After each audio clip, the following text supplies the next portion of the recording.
Kali umay ada batu na, makro, batu na.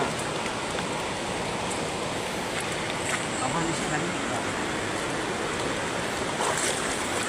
Dua kendaraan ya.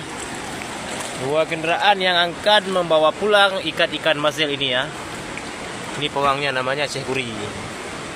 Syekh Guri ini berasal dari Pulau Rubia.